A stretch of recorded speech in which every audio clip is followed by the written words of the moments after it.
Okay, well, thank you very much for having me here this afternoon. I'm here to talk to you about Rust PyO3 Pydantic. I haven't lent too much into the Rust and the Rust code in particular. Maybe raise your hands if you have written Rust code.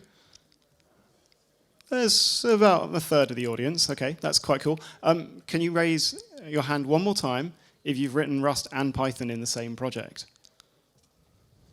So we've got a few guys over here. I know Richie Vink of Polars, definitely. Great. So yeah, I want to talk to you. I want to get you excited about what Pydantic is doing using Rust and why you might want to be using Rust in your own project. We're going to talk a little bit about some of those things that Pydantic is doing using Rust to make it even faster. We've got ideas on how Pydantic can be faster yet. And then finally, we'll kind of go for a little bit, conclusion and Q&A.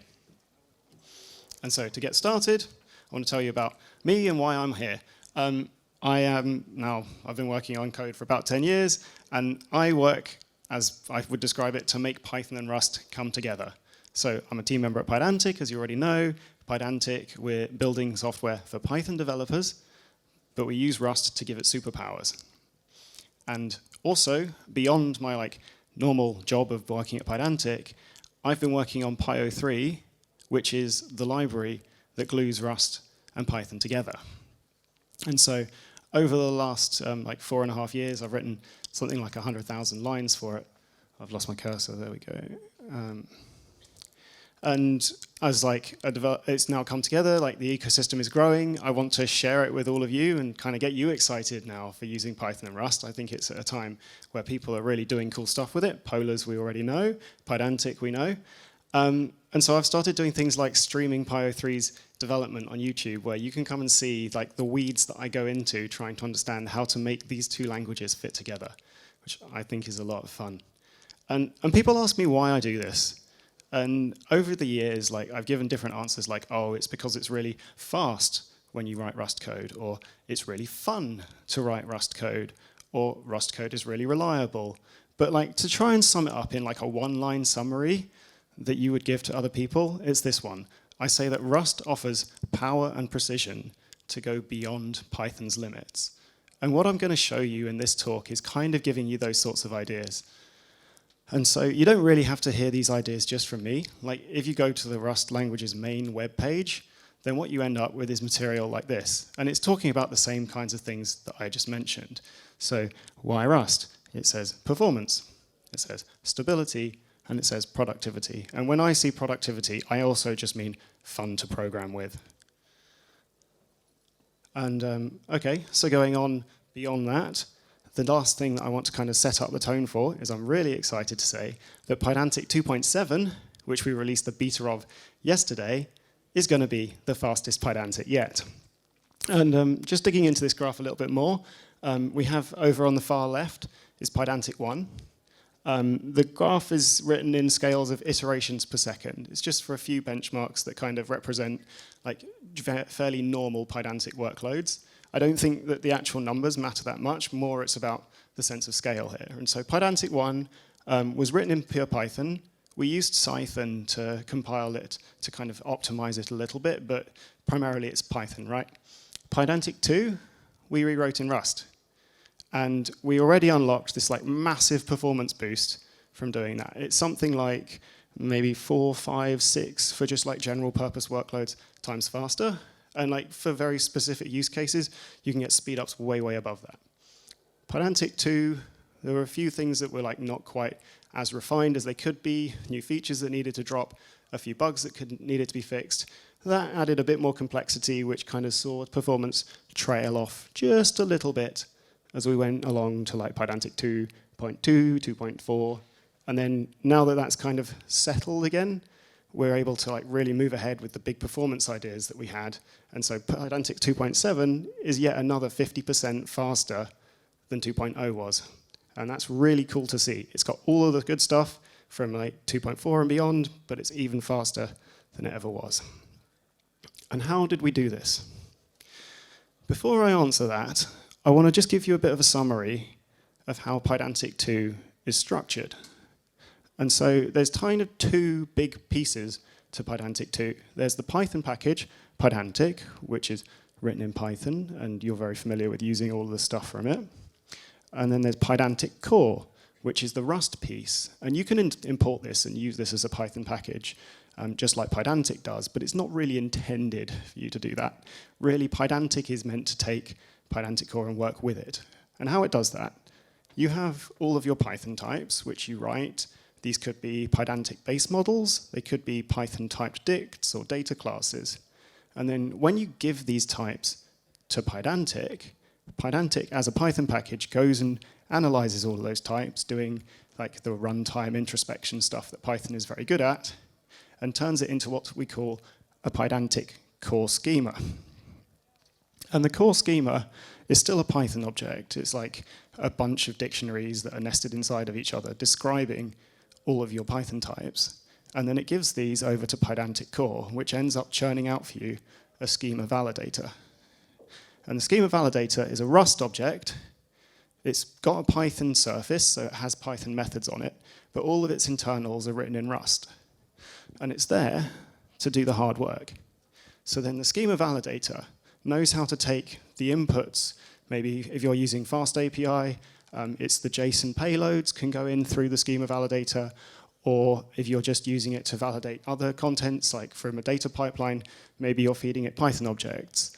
And it goes through the schema validator and out comes, on the other side, validated Python objects. So that's things like if you wanted to check that the inputs were lists, or they were lists of numbers, or even whether the numbers were greater than 0. The schema validator knows how to work with those inputs, check what's happened, and give you the right outputs to correspond to that. And the cool thing is, because this is a Rust piece of code, we get that opportunity to go through and do what Rust is good at, use power and precision to go and make changes to make that thing as fast as we possibly can. It's just an optimization problem, and it's a hell of a lot of fun. How do we do this? Well, we believe in measuring. So we use this tool that I absolutely love called CodSpeed. And what this tool does is does a thing called continuous benchmarking. You're probably familiar with continuous integration, the idea you push your tests, you run your tests, you get pass or fail on your merge request. The idea with continuous benchmarking is much the same. You push your test or your new code, you run the benchmarks. CodSpeed, in this case, tells us whether it was faster or slower than what we had before. And so what we've got on the left is an example of the comment that CodSpeed will put on a merge request for us, saying, hey, this change has made stuff faster. CodSpeed loves to give you the fastest speed up that it finds. So for all your benchmarks, the best one, in this case, was 20% faster. And maybe you could argue that an average is fairer, but it's quite nice to get the top one, because then you're like, yes, it goes so much faster. Over on the right-hand side, really cool feature of CodSpeed is that you get an execution trace like this of all of your benchmarks. So if you're trying to find out what changed, I don't know if you can see the little buttons on there. It's kind of hidden just on the corner, but you can actually choose to show what the benchmark looked like before, after, and what's changed, and it highlights, the bits that went slower, the bits that went faster. So you can really drill down with this and work out, okay, where have I improved things? What went better? What's now worse? And so, I'm going to show you, basically, throughout this talk, kind of evidence based on what we did with CodSpeed, because I think that's probably more constructive than trying to show you great piles of Rust code.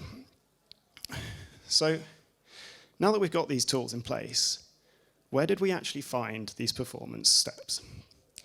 And so here are there were loads of micro optimizations we did that fixed particular edge cases, but there were kind of 3 big wins that I wanted to call out that are kind of more Rust optimization techniques, I would say. You can't really do these with Python, but they're cool.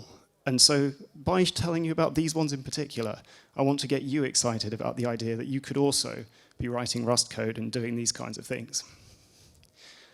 So the first one, profile guided optimization. We'll talk a little bit more about it in a minute, but it's the idea of running your code, finding out what happened, and then making it run faster, removing allocations. I'll tell you what an allocation is, and then SIMD, similarly, I'll describe. So let's jump in. First off, profile guided optimization. So what's the idea here? The idea is that we have Rust is compiled code, like C is compiled code, for example, and profile-guided optimization is a fairly standard technique you can do on all of these compiled languages. The idea being that normally, say, when you're compiling your code, you would apply optimizations for it. That's a fairly standard thing that a C compiler or a Rust compiler can do. But it doesn't necessarily know what in your code is actually important to optimize. It has to try and guess normally. But if you use profile-guided optimization, what you end up doing is you run some representative workload, typically your test suite, with your compiled code, with a special bit of extra instrumentation installed, which actually counts what bits of your code ran. And so this diagram, I've tried to just give you a sense of it. Imagine that this is like two different code paths, maybe an if or an else, and maybe the if is taken 8 times and the else is only taken twice in this particular example. And so by running your whole test suite and counting all of this, then you can feed this back into the compiler on a second run. And then the compiler goes, aha, that's going to be like the hot bits of your code that really matter to optimize. I'll do everything I possibly can to make that fast, while leaving the bits that are rarely traversed and be, that's slow, let's move that out of the way. And so kind of the graph on the right is trying to show that sort of idea. So we've got like something that's more in line. So that was our path that we saw was hot. And then the cold stuff is kind of shifted off to the side. It's a very kind of like visual idea rather than trying to show you anything too representative. But when we actually ran this through on our merge request, what we saw is that we got up to like a third faster, basically for free. We just turned on profile-guided optimization, fed that back into the compiler, and there you go. We're a third faster. Pretty nice. And yeah, this is something that's applied across the Python ecosystem. So CPython, the Python interpreter, is a C program. The Python interpreter actually uses PGO as well, right? So when Python is built and distributed, they run PGO as part of their test suite, use that to feed back in to build the final optimized Python interpreter.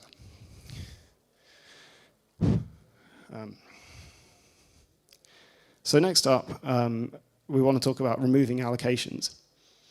And so for these allocations, the idea is this is something that you kind of just have to accept as an ordinary facet of Python programming. Like when your computer is processing bits of data, then it's got to go make space somewhere in the computer memory for that data typically.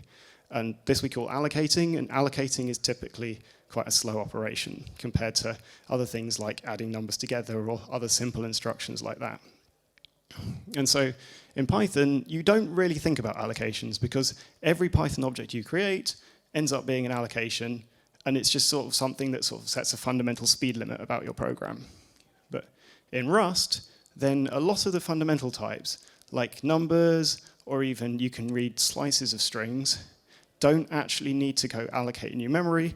They can just read existing stuff, or they can use what's called the function stack, so space that's reserved in the program, like basically by compile time. And so what we've ended up doing in Pydantic is working hard to go eliminate these sources of allocations, because every one of these basically comes out as a slowdown. And that mostly means trying to keep data in simple Rust types rather than creating Python objects as much as possible. Two concrete examples of this. In Pydantic, we talked about the schema validator before and how it can receive JSON. We started with like a fairly standard Rust package for JSON validation called Serde. And then we moved away from that, and we've actually implemented our own custom specialized JSON parser. And the idea is that we can do something that's really then like fine-grained control for what Pydantic needs to do. And so in this JSON parser, one of the changes which we've made is that we now read string slices, and that basically means that we can borrow the data originally from the original text rather than trying to like copy it into new places all the time. And if you think about like processing data from Python, then you basically have to copy the data. If you're familiar with working with Python strings, every time you take like a substring or do like a find or some indexing operation, Python goes and copies that for you. So when you end up doing this, it basically does add a whole load of overhead. We'll see in a second on that one. And then also one other thing that I wanted to call out was working on PyO3. I've put quite a lot of work in over the last like maybe a year into basically removing lots of sources of allocations from PyO3. And so basically removing these allocations and things like PyO3 was keeping around objects for longer than it needed to led to the garbage collector. Oh, sorry. Need to take a breath and get a bit of water.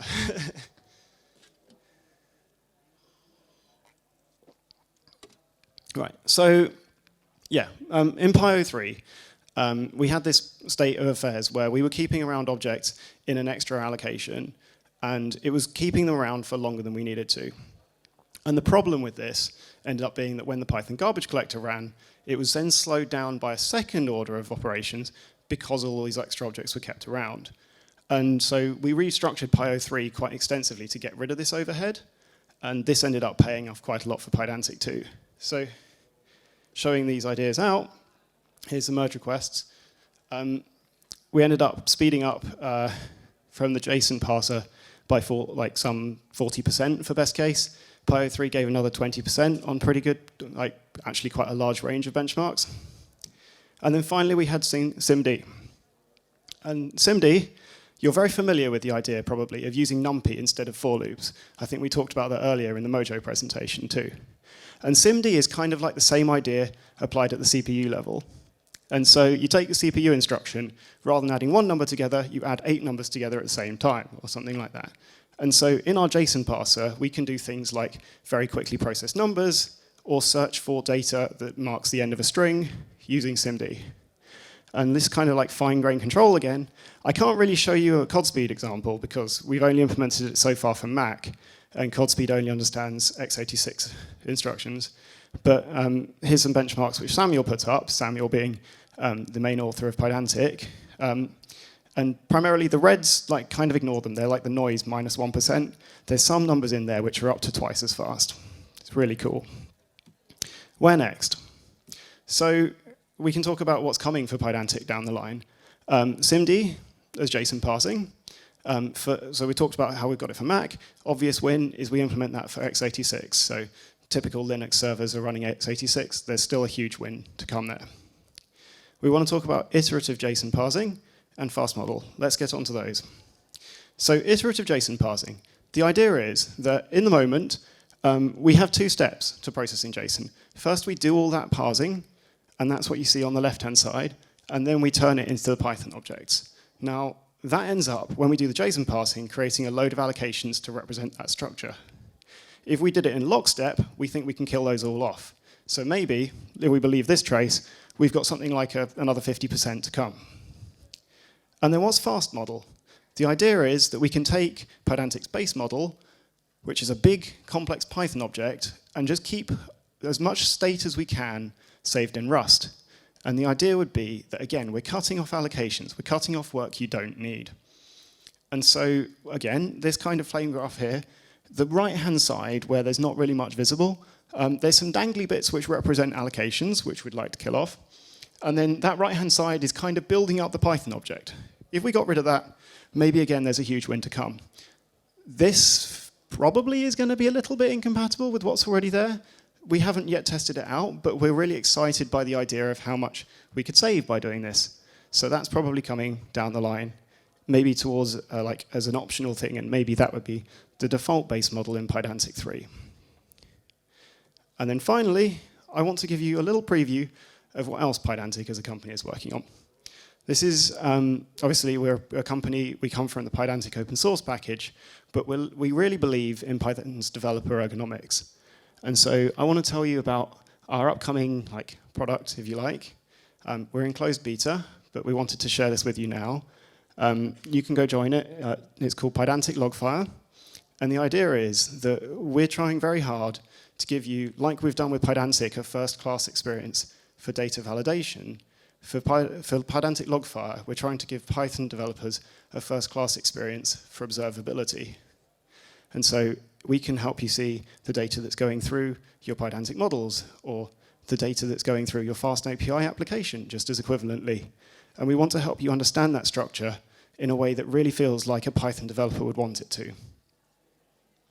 In conclusion, what I want you to take away is that Pydantic v2 has a Rust core, and this gives us the power to make Pydantic 2.7 the fastest Pydantic to date.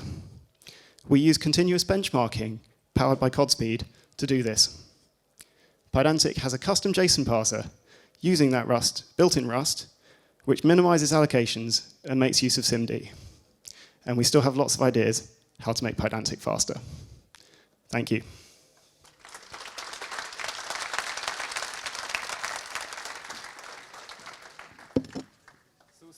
Since there aren't any questions in the chat, do we have any live questions? Anyone? Yeah. Thank you. Awesome talk. So it sounds like you're moving a little bit more Rust into Pydantic. Is that changing the developer-facing UX that's in the Pydantic v2 at all? The intention is no. So very much the goal with making Rust available to the Python ecosystem that I believe in with PyO3, not just for Pydantic but beyond, is that by making it possible to add Rust code into these packages, we're not changing the way that a Python developer needs to interact with them. And so talking, I guess, a bit more into fast model, which kind of like, as an idea we said might keep more state in Rust, this would probably be something like Dunderdict might be really like recommended not to use because we'd have to then like build everything at the last minute lazily or stuff like that. So as much as possible, we wouldn't want to change the API. But there might be some instructions which basically change their performance characteristics because they're done later. And that would be a reason to make it opt-in rather than just change it for everyone on the bat. Any more questions? Okay. Thanks so much for your talk. More of a comment than anything. We just really appreciate all the work that you put into this. So we use Pydantic extensively, and migrating to Pydantic v2 is a bit of a plug for you, honestly. But it had significant performance gains for us as well. We used it in a couple different services at Mozilla. And so my question is, when you are like implementing migrations, because I know there was a pretty considerable change in the API between v1 and v2. I mean, simply just think about the way you used, serialization as an example. Yep. When you're trying to determine what things to essentially completely rewrite the API, how does the sort of Rust core affect what decisions you make from the sort of Python side of the API, if that makes sense? Yeah. So I think as far as the Rust core was going, the intention with that was never to change the Python API. And so again, the sort of fundamentals of Pydantic is you declare your base model, you give it some extra metadata which tells it like if you want to plug in extra validators or control whether you've got limits on your integers below 0 or things like that. And the changes to the API weren't motivated by the Rust core particularly, but rather there was feedback that came in from Pydantic v1 where, hey, this doesn't work in a way that most people would expect it to work, or things like that. So we had to rethink those kinds of ideas. And I think Pydantic might have been 5 or 6 years old when Pydantic v2 finally came out. So we'd had quite a lot of experience of things that weren't very nice. And I guess the truth is that Pydantic being like one of the first of these validation libraries to appear, there's quite a few now, we kind of learned the lessons hardest, if you like. And so we had to make a few of those rethinks. I think one of the biggest ones was how we treated like option, for example, where Pydantic v1 thought about it very differently from Pydantic v2, and there wasn't really much we could do except store it up for a major release. Okay, so thank you, David, for the speech. Thank you. Thank you. Thank you.